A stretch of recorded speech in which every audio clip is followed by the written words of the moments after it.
Interesting take on the TikTok ban.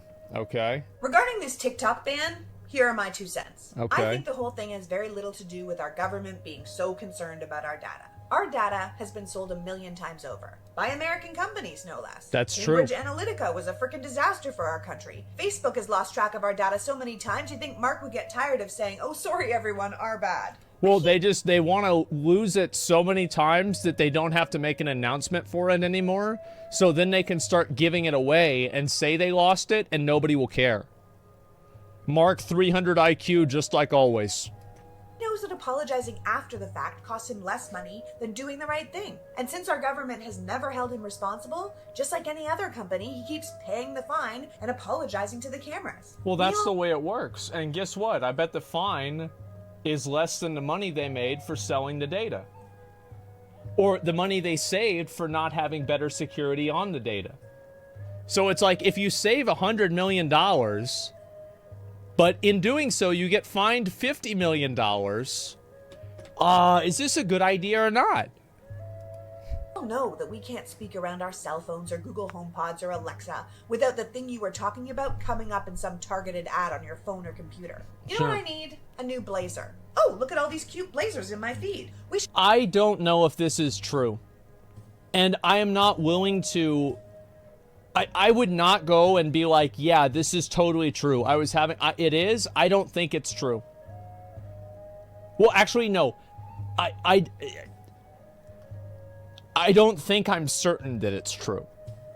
There's a good chance that it's possible, but is it true?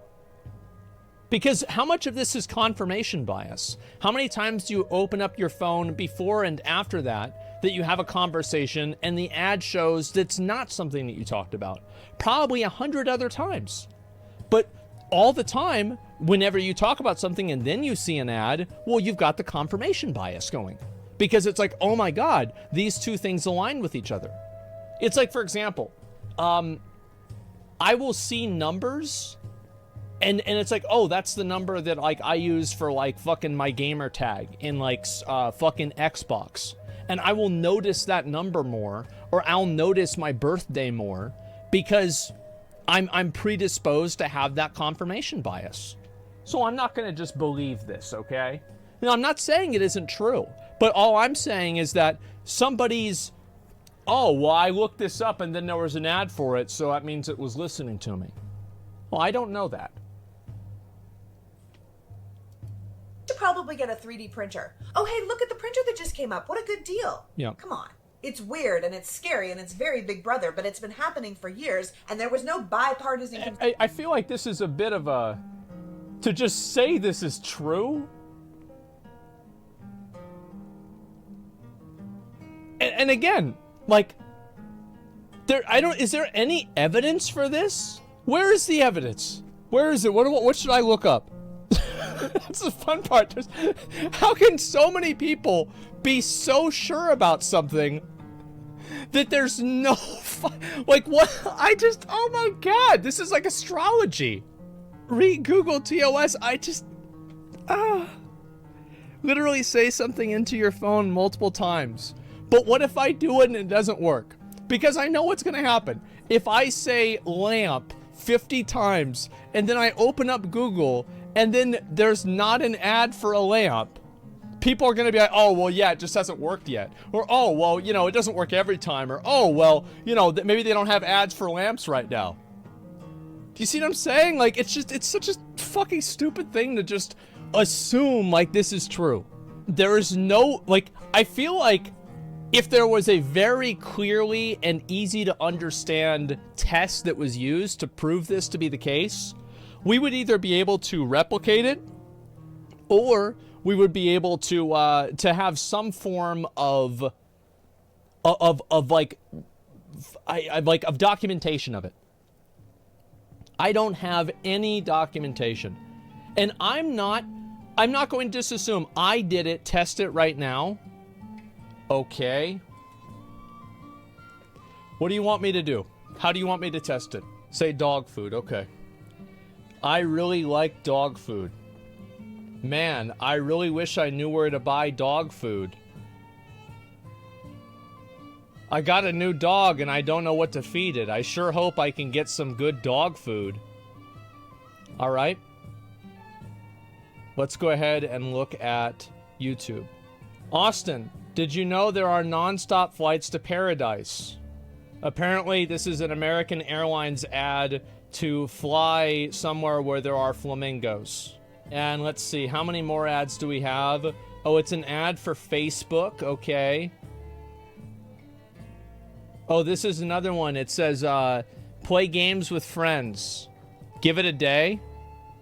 Oh, okay. So maybe it'll work in a day. Okay. Yeah. It's not, yeah, I mean, it's not instant, guys. I mean, it'll happen, like, give it a week, right? Yeah. Oh my fucking god, man. Your phone's not active listening 24/7. Most of us have the internet for 10 plus years. They know your interests and your behavior patterns of 100 million people. They can give qualified guess to what your patterns change are. Yeah, sure. I look, we've gone so far off topic. I think the idea that it is just a given that different like electronics in your house are on some sort of like always on mode that are listening to your conversations and then curating ads based off of those conversations that they were listening to. I think just saying this as if it's a fucking fact is insane to me. And again, people say Edward Snowden. Okay. Is my phone listening to my conversation? Is your phone listening to me? Mark Zuckerberg denied it under oath. It's an old wives' tale. Short answer is no. Your phone isn't listening. But why is this rumor so hard to shake? Okay, so they said that that's not what it is. All right. I mean, this is one article. Let's see. Is my phone listening to me? Have you ever thought that your phone is listening to you? Maybe you notice Facebook ads. Were these coincidences, or is your phone really spying on you?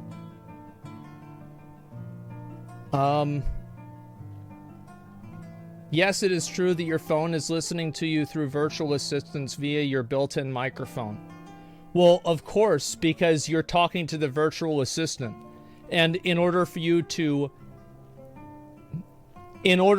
talk to the virtual assistant would need to listen to you. That's true. And also, who's presenting this information? NordVPN. I wonder what their side. I wonder which side of this is beneficial for them. Oh, I wonder. Also, Edward Snowden. Okay, Edward Snowden. Let's look this up. Edward Snowden. Edward Snowden warns your phone may be listening. What did he say? Told BBC is able to use that British intelligence agency is able to use a hot mic tool called Nosy Smurf to listen to your phone, even if it isn't designed to be always set. Okay, so what you're saying is that, oh my god.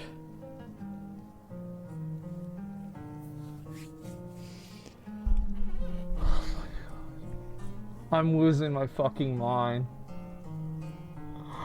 Oh my god, I'm losing my fucking mind. Okay, how the fuck could people be so goddamn stupid that they think that a governmental agency, an intelligence agency, being able to listen to you explicitly is the same thing as Google AdWords having a hot mic on all of the time to trigger code words for you to somehow believe that it's listening to you whenever you go to YouTube. The two are not really, they're completely fucking different. It's like, for example, there are a lot of things that you can block them from showing your GPS. You know, have you ever had like a time that you look something up on Google or you look something up on a website and it says, do you want this website to access your current location, and you click no?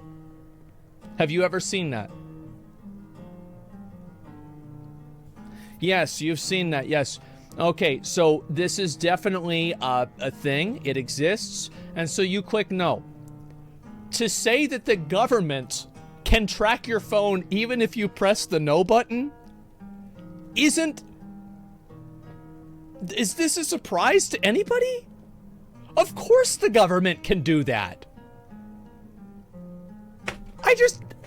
Oh my God. It's such a massively different thing. Ask ChatGPT. It's possible for advertisers to be targeted based on keywords that you say and are recorded by your phone, but it depends on a few factors. Oh, so it depends on a few factors. Okay. I don't know, man. I just remember having a yes. So, yes, all of the strongest arguments are, well, there's this one time I was talking to this guy, and then I saw an ad 2 days later. It was the same thing. Oh my God. Holy fuck.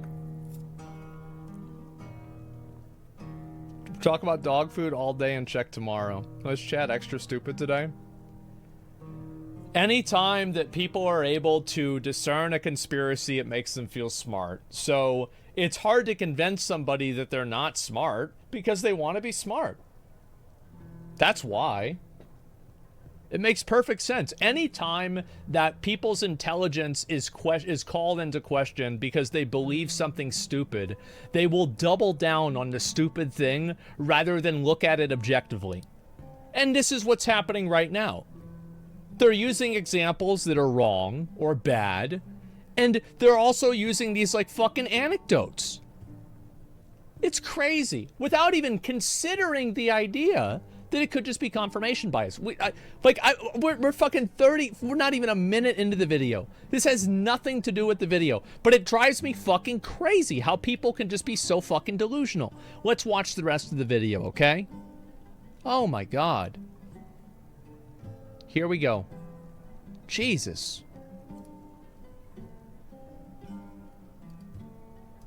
Concern from our government to do anything about that. Then we have to listen to these ridiculous hearings, where a vast majority of our representatives look like morons who don't properly understand Wi-Fi, let alone data harvesting, acting like experts on a subject they know nothing about, Absolutely. and threatening to shut down something 150 million Americans use for business and entertainment and communication and community because they're suddenly so concerned about our safety. Yeah. Please. If you were so concerned about America's safety, you would have bipartisan hearings on the extraordinary amount of gun deaths in this country. If you were looking out for the best of the American citizen, we would have universal health care and a living wage and affordable housing. To me, this is about our government, A, being played to do a hit job by one social media company on another. And that's what I think it probably is, too. I think that a lot of the... and I don't think that's all it is. I think that it's also because TikTok is the most popular media with kids, and it's always really popular to think of the children, oh my God, the kids are using this, that's why it's a panic. B, being upset that they can't entirely control the narrative anymore.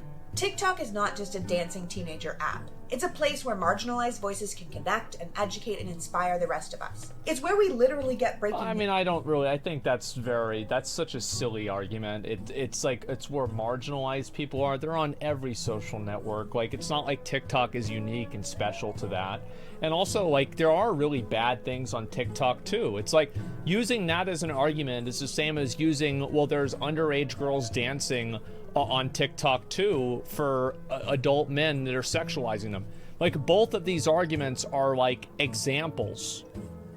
Like, this is not really this is not the majority of the content on the platform. It's just such a it's like an extreme example. News now. Or news and stories our billionaire-owned agenda and profit-driven media hasn't curated within an inch of its life. I mean, isn't TikTok owned by billionaires too? Didn't TikTok also censor people for not talking about, talking about COVID in certain ways? Oh, get the fuck out of here. This is so silly. What are you talking about? Everybody did this. Like, yeah, it's like TikTok isn't different. To mainstream mainstream media, you would have thought that train derailment in Ohio was fine and the water and air were all good. Until the people on the actual ground started posting what was really going on. And that's true. She's definitely right about this, but this is not something that's unique to TikTok. And I think that if people are already doing this with other social media websites, why is TikTok a unique problem? I think there are unique problems with TikTok. You don't need TikTok explicitly for this. People do the same thing on Twitter. They do it on Facebook. They do it on YouTube. We talk to each other on TikTok. Yeah, we communicate and we gather. It's people driven. Where else can I learn about the trans experience, the Black American experience, YouTube, like Facebook, Twitter, Instagram, like any other social network. Like, I don't know. Outside. Epidemiology, climate science, or in my case, break down political issues into bite-sized pieces so more people can understand and be engaged. We're certainly not getting that information in school, especially since all the things I just mentioned are systematically being stripped from any educational experience in this country as we speak. No one is proposing that TikTok doesn't have issues. I can personally attest to their algorithm being pretty messed up. It's okay, well then... All right, so what's the problem? So that there... Well, you can't argue good things about TikTok and then say, well, yeah, there's bad things too. Well, that's what we're talking about. That's the whole point. Almost impossible to communicate with anyone at that company if you have a problem. And people can easily work in bad faith to silence good voices. No one's saying there might not be a problem with the Chinese government or know what the goals for the app might be. These are worthy issues for the government to be discussing, monitoring, and potentially regulating. So then what's the problem? I think most of us can get on board with that. But I also think that those issues apply to all social media across the board. She's right about this. She's definitely right about this. The only reason we're talking about TikTok is because Meta, Facebook, was pissed off TikTok was beating it. They tried to compete, found they couldn't, so decided instead of innovating, their resources would be better spent targeting their opponent for annihilation. I agree with this. I think she's right. This part she's right about. It's a very, very common tactic. If you can't beat them, regulate them out of existence. Problem solved. Yeah, lobbying wins. The past year, Meta has spent over $22 million lobbying DC leaders to discredit TikTok. Wow. They've also been engaged in a national media campaign to discredit the competitor, running article after article and news piece after news piece. How is it that there are news pieces being published by, like, respected, respected newspapers that are just done by fucking Facebook? Like, it's just so crazy. The safety of the app. Respected? Well, yeah, I mean, of course they're respected. Like the New York Times, for example. You might not respect it, but you ask anybody over 40, do you think the New York Times is a reputable newspaper or publication? A lot of them are going to say yes. And if you compare that to, do you think Philip DeFranco is a noteworthy publication and you know, like a good news source, they're going to say no. So there's a reason why they're targeting these different news publications. Places where lawmakers would see it. And their efforts appear to be working. Well, of course they're working. They spent $22 million. The hell do you expect? It's no surprise that Meta, thinking their opponent was on a crash course, started removing its creator fund. The fund it only implemented to compete with TikTok in the first place. But you don't need to pay creators if you took your competition out of the knees, and now the creators have nowhere else to go. It's gross and manipulative. But this is the same thing that happened with Twitch. Is everybody was getting multi-million-dollar, 8-figure contracts. Not everybody. A handful of people got multi-million-dollar 8-figure contracts. A lot of people got 7-figure contracts. Like, that's $1 million plus. And then guess what happens after Mixer's gone? Well, nobody's getting contracts anymore. Why is that? It's because there's nowhere else to go. It's that simple. So yeah, like this is absolutely true. It is such a good way to save money to put your competition out of business. Like we used to do this back in the day. This is in like 2011. We would run fucking ICC and sell Shadowmourne shards to like different people that wanted to make the axe to like get all the mount and the tabard and everything. And I would have Jeff come in on an alt into competing runs and turn off the fucking buff. Turn off the ICC buff after they clear all the trash. They can't clear the raid anymore. So they can't do the raid, and everybody's fucking pissed off. And then after people are leaving and they can't kill Lord Marigar at level fucking, like, what was it at that time, 85, he's like, man, this stuff never happens over at Asmon's runs. I guess I'm gonna have to go with him next week. We gold capped like 3 or 4 times over back in Cataclysm at 1 million. We had like 3 or 4 million gold between all of us. Oh, we had so much money. Not sure we can expect much more from a company that was founded on rating girls' looks, built its brand on stolen tech, and made its money using hate and anger to drive its algorithm. To be fair, every app is based around rating girls' looks. Let's just be honest here. Again, I am not saying TikTok is perfect, but Facebook is an American-owned company, and it's been fucking us for years. And if we want to talk about foreign ownership, Twitter is owned by a South African billionaire funded by the Saudis that pitches Nazi filth and medical disinformation that literally kills people. Hell, Fox News is owned by an Australian billionaire who is fundamentally destroying America's faith in democracy and each other, and there hasn't been a single hearing on them. So all I'm saying is if you have a problem with TikTok, then the problem you have is with all social media. And that's the thing we should be addressing. You can't just target one without the others. Well, I agree with that. I don't know if necessarily if Twitter is like worth doing that to. I feel like Twitter just lets people post whatever the fuck they want. Like I like that. I think that it's fine if you can just post whatever the fuck you want.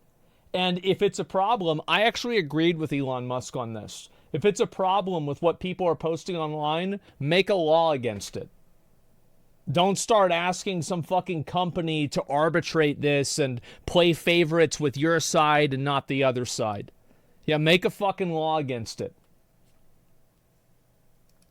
I propose you sit down with a bunch of experts and you find the best way to make all social media sites safer. Put in rules so no one can mine our data. True. Pass laws so they can't sell our information. True. Write legislation that monitors their algorithms to make sure we aren't being pitted against each other for ad dollars. Well, that's not anything that's unique. Every news station does this. That's why they keep fucking running articles about that shooter being transsexual. Holy fuck. Has anybody ever considered that somebody can just be fucking insane? I mean, there's a lot of people that are transsexual out there. They don't go on shooting rampages. One person does, and everybody's like, oh, well, we should look at the correlation. Holy fuck, man. And it's the same thing with a lot of these. Like, every single time, this is the, every time there's a mass shooter, everybody is so excited and happy on Twitter because hopefully the mass shooter will be black. Or, oh, the mass shooter's white. It's white supremacy. Oh, my God, they're a Muslim. I knew it. See, this is what they do. Oh, they're transsexual? Yep, that's because they're crazy. Holy fuck, man. How parasitic is this? And nobody seems to call this out. It is insane to me that nobody calls this out. Oh, it makes me so mad. And like every extreme political organization does this. Yeah, I forgot about gamers. No, I didn't. Remember Elliot Rodgers. Remember Columbine. Both of them gaming got blamed. No, I remember this very clearly. What do you mean? You can't hold groups accountable, only individuals? Not at this ratio, you sure as fucking hell can't. No. Jesus. We're okay with rules, but willy-nilly banning one site and not the others makes no damn sense. Aside from it being an absolutely asinine move politically, it doesn't actually make Americans any safer. Less informed, yeah. Well, I think that you can make an argument that having TikTok banned probably... Like, there are two universes, a universe where TikTok is banned, a universe where TikTok is not banned. Is this safer for kids? I would say yeah. I think that, you know, if you want to talk about kids, it's probably better if TikTok is banned. Less happy, definitely, but not safer. Nope, not if you're leaving all the other sites alone. Of course, finding... No, I definitely agree with this. Like, all the social media sites are at fault. It's nothing special with TikTok. TikTok is just more appealing because there are a lot of kids that use it, so a lot of older people don't understand it, and they view it as like being bad, or like, oh, I don't understand this, so it's like bad, or yeah, and there are bad things about TikTok, and then also it's owned by China, so like you're able to go, like, you know, you're able to play the anti-China game, and also you're able to play the kids are, you know, being affected game. Like it's two very strong arguments. Solutions takes longer and will be more work than simply banning something so you can turn around and say you did something and maybe stick it to our new Cold War enemy in the meantime. But if we have learned anything from Republicans this year, simply banning the things you don't like or understand against the will of the people is an authoritarian move. And I don't think that's anything from Republicans. I think that any time that you do that is probably bad. And if you go back in history, almost every single circumstance of some type of being, some type of thinking, some type of like thought process or idea being banned, I feel like if you look at it historically, this has never been seen as a good thing. And the longer of like of a time frame that you look at it in, the worse of an idea it is. So yeah, it's like war on drugs, like any of this shit, prohibition. All of this stuff is bad. Banning things and not letting people talk or think about certain things is always a bad idea. You keep them in the dark and they just get worse. Hardly call yourself a nation of freedom if your go-to is to solve problems by simply eradicating them without any thought of who it might harm. If this is really about data, the CEO of TikTok has said they're planning to move American data to American soil to be overseen by an independent American company. So the problem should be solved, right? But it's not. I don't know if that's true because it's not necessary. I don't know if it's really independent or not. I mean, if I was, I don't really trust them. I don't trust Facebook either. But like, it's not like TikTok is special. I don't trust them. No, I don't trust any of them. Well, of course they're going to say this. Why would they not say this? Not, because this is more about convening a witch trial. And it's really not any fun if you don't end up getting to burn a witch. Okay. Well, yeah, about half of that I agree with. The other half I think is a little bit unhinged. But yeah, I mean, obviously TikTok has got a lot of problems, and I think that all of the social media platforms do. She's right about that. Trying to pin this on Republicans I think is ridiculous. I feel like there's been censorship and control of information and data that has happened like historically by everybody. Everybody does this. And it works in the short term, and it's seen as a bad idea in the long term pretty much every single time. So yeah, I'm not really a big fan of trying to make this a Republicans bad thing. I think that this is a definitely like a capitalist, not really capitalist, it's just these companies just trying to make as much money as possible by posting and like promoting divisive content.